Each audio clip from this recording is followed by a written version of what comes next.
Mirëmbrëma të nderuar televizionistë të televizionit kombëtar Klan News, unë jam Uliana Maloku dhe bashkë do të jemi në hapësirën në vijim për të njohur me zhvillimet e ditës së sotme, por më parë do të ndalemi tek titujt kryesor.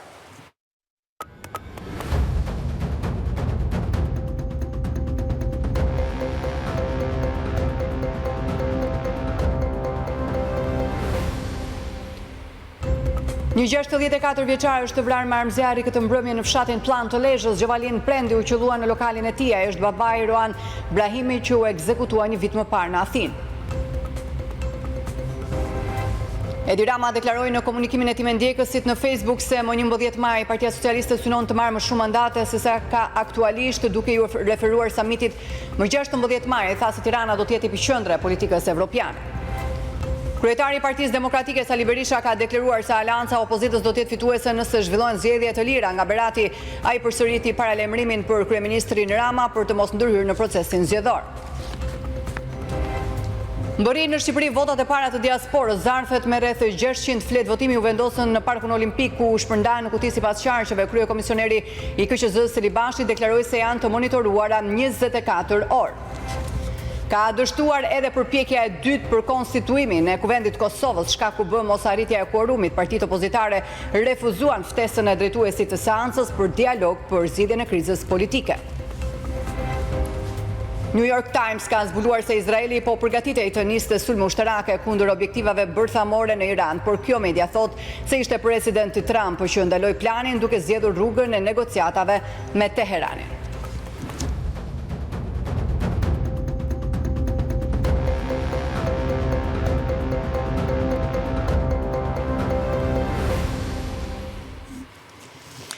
Do të ndalemi tani më gjërësisht, do të flasim për ngjarjen e rëndë të ndodhur vetëm 2 orë më parë në fshatin Plan të Lezhës, ku ka mbetur i vrarë në një atentat një 64 vjeçar pikërisht Gjovalin Prendi. Për më shumë, ne kemi në lidhje të drejt për drejt gazetarin ton Martin Marku, i cili do të na përcjell edhe të rejat më të fundit. Martin, konkretisht çfarë thon hetimet?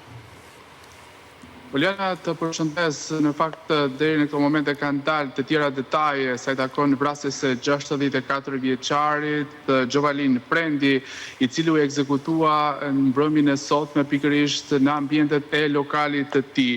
Në fakt, bëhet me dije se kanë qenë 2 automjete me të paktën 4 persona të cilët kanë qelluar në drejtim të 64 vjeçarit, i cili ka qenë së bashku me një person tjetër në tavolinë në lokalin e tij, që është në pronësitë të tij, të 64 vjeçarit Gjovalin Prendi në momentin e atentatit, ndërkohë që fatmirësisht duhet thënë që personi tjetër i ka shpëtuar breshërisë e plumbave, ndërsa autorët dyshohet të jenë larguar me një tjetër automjet pikërisht Porsche Cayenne, që dyshohet paktën që të jenë larguar në drejtim të zonës së Kurbinit, dhe në fakt edhe lokali dhe banesa e 64 vjeçarit Gjovalin Prendi ndodhen në afërsi të urës së Milotit, pikërisht në aksin rrugor Lezhë-Laç, ndërsa autorët dyshohet të jenë larguar pikërisht në drejtim të zonës së Kurbinit, por nuk përjashtohet edhe mundësia të jenë larguar edhe në zonën e Mirditës, pikërisht nëpërmjet rrugës së Kombit. Por megjithatë,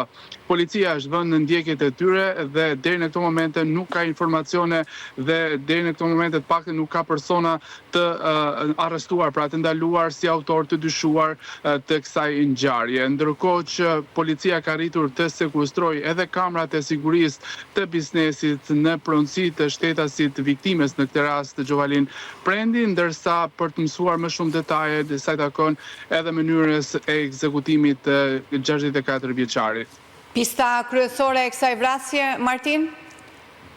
Deri në këto momente dyshohet paraprakisht, Uliana, si janë larja hesapeve, pasi në maj të vitit 2024 është vrarë i biri i Gjovalin Prendit, i cili me sa duket pra ka të bëjë pikërisht edhe ngjarja e ditës së sotme, pra larja e hesapeve, por ende nuk ka informacione dhe të dhëna zyrtare në lidhje me të gjithë dinamikën se si ka ndodhur ky atentat mbrëmjen e sotme. E qartë, të falenderoj Martin për të gjitha detajet që keni përcjell nga vendi i ngjarjes. Ishte Martin Marku, pikërisht për vrasjen e ndodhur gjatë mbrëmjes së sotme në lokalin e Gjovalin Prendit, ku ky fundit ka gjetur vdekjen dhe ka ndërruar jetë gjatë transportimit pikërisht në spitalin rajonal të Lezhës. Dyshohet se gjithçka ka ndodhur për larje hesapesh, gjithsesi ende nuk ka personat identifikuar apo të ndaluar nga policia, por vijojnë hetimet lidhur me këtë ngjarje.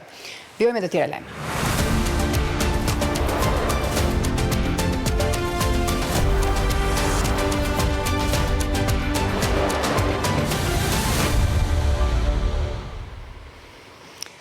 Kryeministri Edi Rama deklaroi në komunikimin e tij me ndjekësit në Facebook se më 11 maj Partia Socialiste synon të marrë më shumë mandate se sa ka aktualisht. Duke i referuar samitit të 16 majit, ai theksoi se Tirana do të jetë epiqendra e politikës evropiane.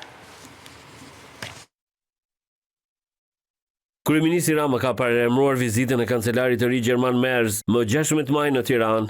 Do të vi në takimin e tij të parë të një formati multilateral edhe kancelari i ri i Gjermanisë.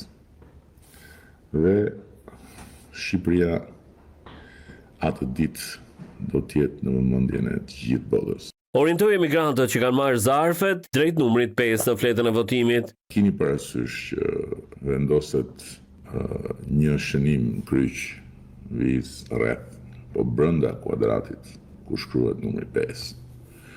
Dhe vetëm aty, në çdo kuti tjetër, vota juaj është juridikisht e vlefshme, por politikisht e pavlefshme.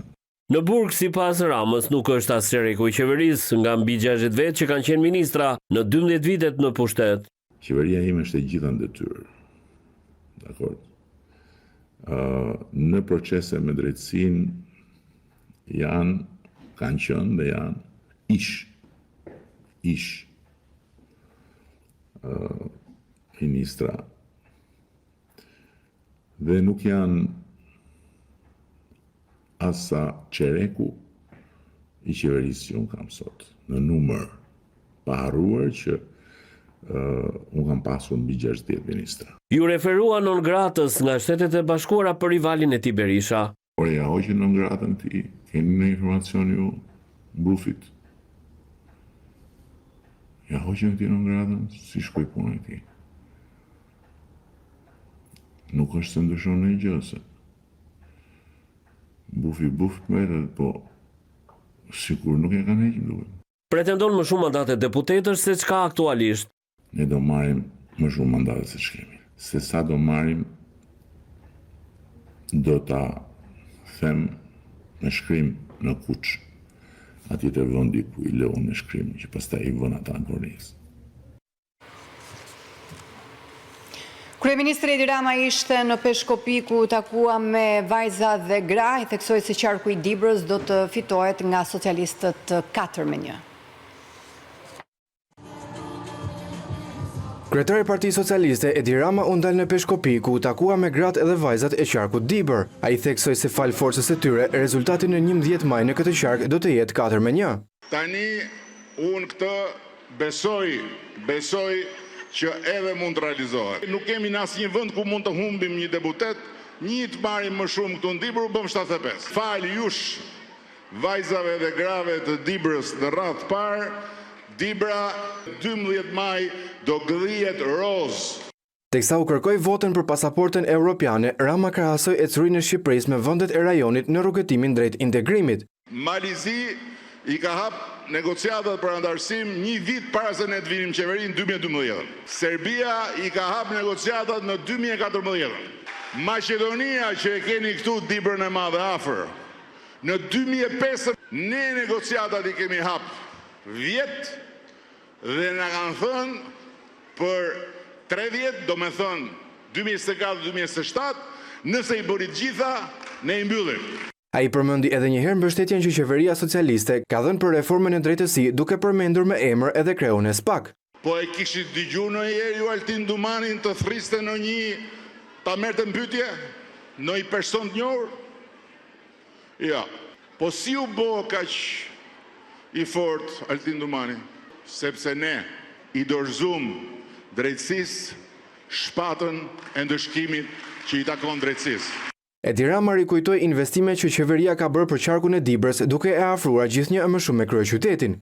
Për të shkuar nga Tirana në Durrës dhe për të ardhur nga Tirana në Dibër është pak a shumë e njëjta kohë, edhe pak ditë dhe edhe rruga Peshkopi Maqellar që lidh përfundimisht edhe Peshkopin me rrugën e Arbrit do jetë e hapur. Kryesocialisti tha se gjatë qeverisjes në ndrejtimin e tij është rritur numri i grave dhe vajzave në institucione si Policia e Shtetit apo dhe Ushtria. E kemi trefishuar numrin e grave dhe vajzave në Policinë e Shtetit, në Forcat e Armatosura. Ishin më pak se 10%. Sot janë 2 fishi dhe 22% e tyre janë me gradë oficeri.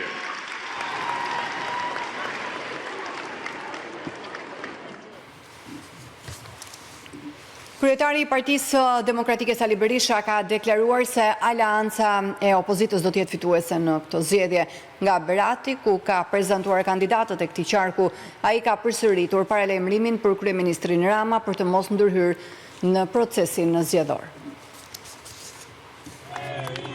Kreu i Partisë Demokratike Sali Berisha është i bindur që Aleanca për Shqipërinë Madhështore do të dalë fituese nga zgjedhjet e 11 majit. Nga Berati, ku prezantoi kandidatet, kryetari i Selis Blu tha se në zgjedhjet e 11 majit ndahen epokat. Në 11 maj, miqtë e mi, me votën e lirë, çelin një kohë tjetër. Ndahemi nga një regjim që na zbrazi, e varfroi shumë dhe e shkatroi Shqipërinë. Por kjo kërkon që të shumë fishojnë forcat këto ditë. Kjo kërkon t'i themi jo lodhjes, të sakrifikojmë, t'ulemi me çdo qytetar, me çdo fermer. Kryedemokrati pati edhe një paralajmërim për Ramën, pasi sipas tij mund të tentojë të tjetërsoj vullnetin e shqiptarëve. Edhe këtu nga Berati, duhet t'u them koskave mafioze, ushtarë të keqes të Edi Ramës që si hije të zeza rëndin për të friksuar qytetarët.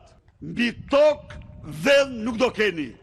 Në shpellat më të thella po të futi, në galerit më të thella do t'u kapim dhe t'u përplasim para ligjit ju dhe Edi Ramën. Dijeni mirë se cili prej jush që do t'implikohet në intimidim në qytetarëve për zgjedhjet, do të shpallet organizat terroriste.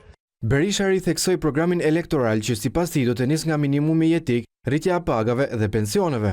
Absolutisht 100 ditë e para çdo shqiptar do marr 200 euro, jo vetëm kaq. Dhe rroga e ulët do jetë dot kurrë më nën 500 euro. Çdo pensionist, çdo qytetar me minimum jetik do ketë kartën e konsumatorit, 760.000 pensionist, 57% e tyre janë me pension jo të plot. Pra janë me pension ndën 170 euro. Pra janë me pension, si të tha, shumë bukur, që nuk mjafton as për ilaçe, që nuk mjafton për kafshat. Kryedemokrati u tha qytetarëve të Beratit se qeveria nuk ka investuar sa duhet në infrastrukturë dhe premtoi se do të ndërtojë 5 herë më shumë kur të vijë në pushtet. Se nuk do bëjmë gjë tjetër vetëm t'ja u kthejmë para. Kryetari i Partisë Demokratike Sali Berisha ka prezantuar programin e koalicionit që drejton për bimët mjekësore. Berisha ka premtuar kompensim për eksportet dhe negociata me Shtetet e Bashkuara të Amerikës për tarifë zero. Kryetari i Partisë Demokratike Sali Berisha ka bërë një bashkëbisedim me prodhuesit vendas, të cilëve u ka prezantuar programin për bimët mjekësore. Berisha thotë se është në negociata me qeverinë amerikane për të zeruar tarifat. Ne do i vendosim zero tarifa me kërkesën që qeveria amerikane të na përgjigjet dhe ne me zero tarifa dhe ju të përfitoni. Berisha premtoi kompensim për eksportet. Të supozojmë se qeveria amerikane për arsye të veta nuk adapton këtë. Ne do kompensojmë ju plotësisht tarifin e eksportit të vendosur nga vendet ku ju eksportoni. Ne do bëjmë gjithçka me grante, siç thash, për çdo njësi prodhimi. Ndër të tjera, Berisha premton subvencionim për sektorin e bimëve mjekësore. Do të subvencionojmë çdo hektar të mbjell, pra çdo njësi prodhimi, çdo kokë bagti dhe çdo fidan të mbjellur. Do të subvencionojmë çdo për pjekjet tuaj, për kultivimin, për mbledhjen, për grumbullimin, për përpunimin dhe për eksportin. Ju garantoj se do t'je një sektor me përparësi absolute. Kryetari i Partisë Demokratike garantoi se në rast se do të rikthehet në pushtet, do t'i jap një rëndësi të veçantë këtij sektori. Bërin në Shqipëri votat e para të diasporës. Zarfet me rreth 600 fletë votimi u vendosën në Parkun Olimpik. Kryekomisioneri i KQZ-s Ilirian Celibashi ka sqaruar se si do të kryhet procesi i ruajtjes dhe numërimi i tyre më 11 maj.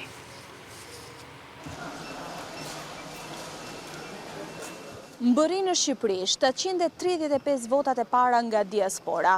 Ato do të administrohen nga Komisioni Qendror i Zgjedhjeve dhe do të qëndrojnë tek Parku Olimpik deri në 11 maj. Sa po bëm evidentimin e 2 votave të para, njëra ishte nga Qarku Berat, Gjermani, nga Gjermania, dhe dyta ishte Dibur nga Franca. Komisioni Qendror i Zgjedhjeve i mori në dorëzim pakot dhe pasi nxori votat nga zarfi plastik i postës, i shpërndau sipas qarqeve. Kryekomisioneri Celibashi ka sqaruar se si do të kryhet procesi i numërimit pas përfundimit të votimit brenda vendit në 11 maj. Në momentin që do të fillojë procesi i numërimit të fletëve votimit për qarkun e Tiranës të themi, për votat brenda vendit, do të fillojë dhe procesi i numërimit dhe i vlerësimit të votave për votuesit nga jashtë, të cilët janë të regjistruar në qarkun e Tiranës. 100.000 të tjera janë duke u përgatitur për dërgim, proces i cili pritet të përfundojë në fundjavë.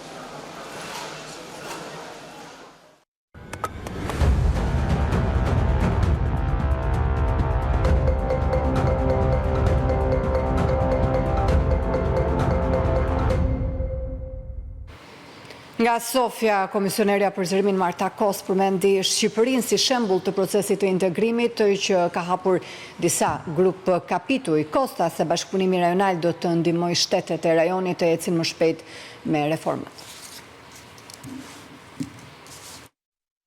Ne po punojmë që të përshpejtojmë negociatat sa më shumë të jetë mundur. Po shënojmë progres që ka qenë i pabesueshëm vetëm pak vite më parë. Pak ditë më parë ne hapëm një tjetër grup kapitull me Shqipërinë. I dyti që kur unë mora detyrën 5 muaj më parë dhe me shumë mundësi jo i fundit.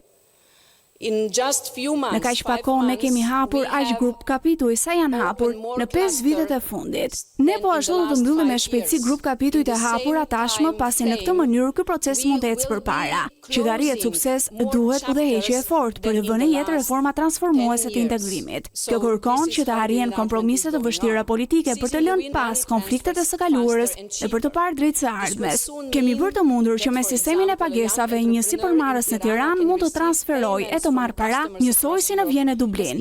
Me integrimin rajonal, ne do të ecim edhe më tej.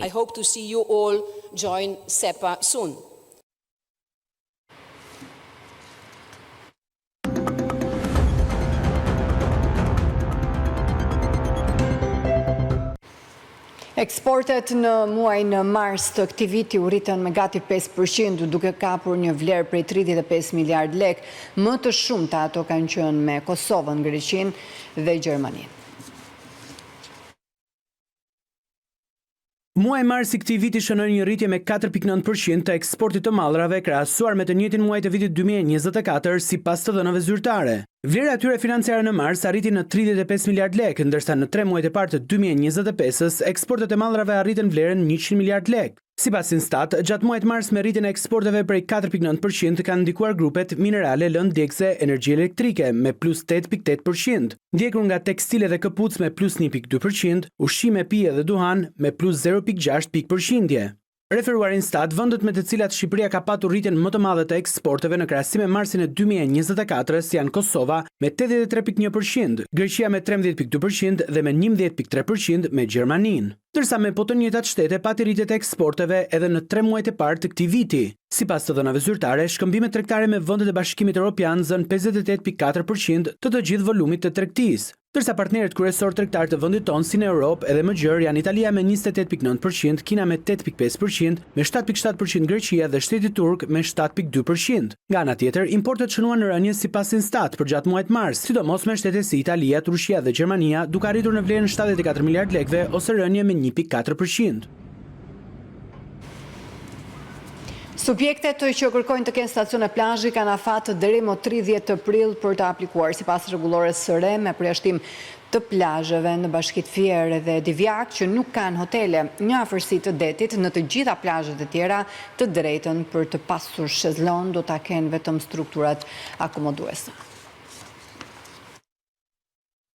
Nisin aplikimet e fazës së dytë për ushtrimin e veprimtarisë si stacion plazhi për sezonin turistik veror 2025. Sipas njoftimit të Ministrisë së Turizmit dhe Mjedisit, të gjitha subjektet të cilat kanë aplikuar përmes portalit i Albania për ushtrimin e veprimtarisë si stacion plazhi këtë sezon veror dhe janë njoftuar për të vijuar fazën e dytë të aplikimit, kanë afat deri më 30 prill të ngarkojnë në portalin i Albania dokumentacionin e kërkuar. Për shkak të problemeve të vitit të shkuar që vija bregdetare u zu nga çadra dhe shezlongët, këtë vit administrimi i stacioneve të plazhit do të bëhet vetëm nga subjektet që kanë struktura akomoduese, duke i dhënë një frymarrje vijës bregdetare.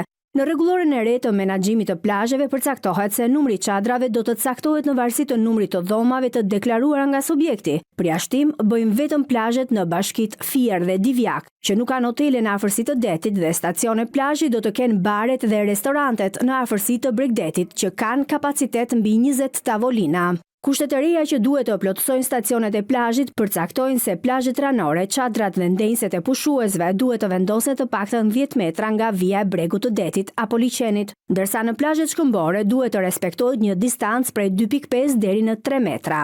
Sa përket hapësirave publike, është caktuar se në çdo 1000 metra vi lineare, 300 metra do të jenë plazh publik. Por do të jetë nisja e sezonit veror që do të tregojë se sa do të respektohen këto rregulla, të cilat erdhën si domosdoshmëri e pakënaqësive të ngritura nga pushuesit në sezonin veror 2024.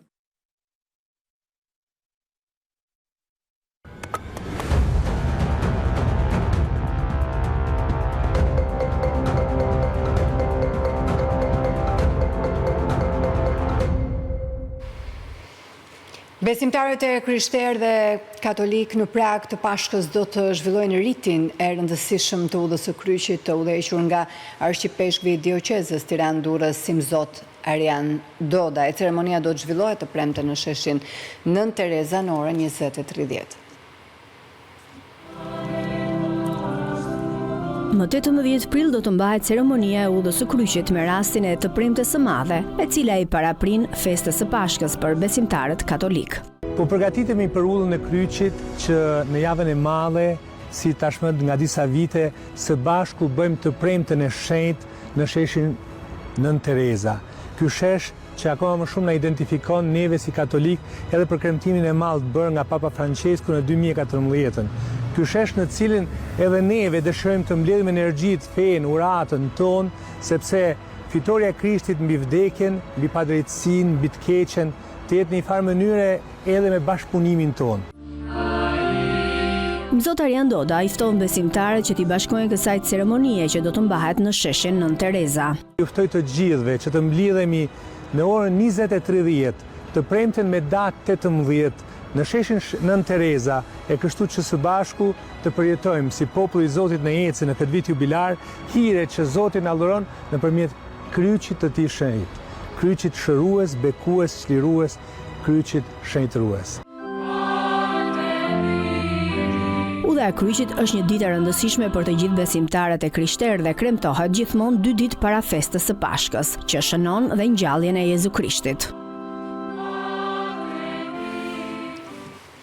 Kryepiskopi i Kishës Ortodokse Autoqefalet të Shqipërisë Joan Pelushi uron besimtarët për Pashkët. Në mesazhin e tij, kryepiskopi Joan tha se Pashka është përkujtimi i ngjalljes së Jezu Krishtit dhe vërteta themelore e besimit dhe jetës sonë. Nga ana tjetër, në mesazhin e tij, kryepiskopi thotë se jemi të vetëdijshëm për vështirësitë e kësaj jete, ndaj duhet të kapemi ndaj besimit. Kryepeshkopi Joan u shpreh se nëse do të ndizet drita e ngjalljes në jetën tonë, atëherë edhe marrëdhëniet ndërnjerëzore do të ndriçohen.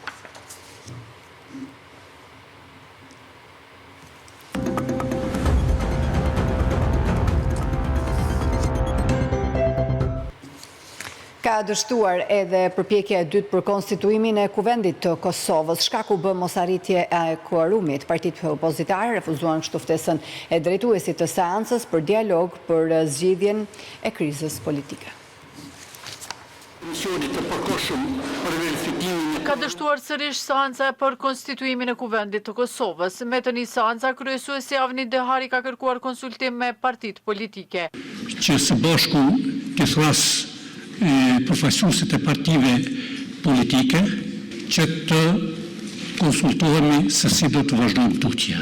Pas kthimit ai e ka ndërprerë seancën pa e hedhur në votim raportin e komisionit për verifikim të kuorumit dhe mandateve. Pasi sipas tij, konsultimi me partitë politike nuk pati efekt. Nuk pati konsenzus. Seanca do të vazhdojë brenda 48 orëve. Kreu i PDK-s Memli Krasniqi e ka akuzuar vetëvendosjen se po do të blej kohë pasi nuk e ka shumicën parlamentare. Ta nuk kanë shumicë parlamentare dhe me qenë se nuk kanë, po dëshirojnë me blej kohë. Me blej edhe 48 orë kohë për me bo pazaret politike. Kundër ndërprerjes së seancës është shprehur edhe kreu i LDK-s Lomir Abdigjiku, ka akuzuar vetëvendosjen për blokad. Pa të drejtë, kundër praktikës kushtetuese, kundër rregullores së kuvendit, ndërprerjes seancën e sotme, ndonë se kishte kvorum të mjaftueshëm, ndonë se kishte kushte për votim të raportit të komisionit verifikues. Sinqerisht, është përkeqardhje kjo praktikë e re bllokuese e kushtetueshmërisë së Republikës Kosovës. Albulina Haxhiu nga vetëvendosje ka këmbgulur se i kanë votat e mjaftueshme, pavarësisht se gjatë seancës nuk e vendosën në votim pikën e parë të rendit të ditës. Ta që sot thonë që qeveria, shteti duhet mbetet pa qeveri, që është komplet qëndrim i pajustifikueshëm, i pabazum as në praktikën e Kosovës, as në ndonjë praktik tjetër, dhe në shpërputhje të plot edhe me aktgjykime të gjykatës kushtetuese. Seanca do të vazhdojë të shtunën në orën 12.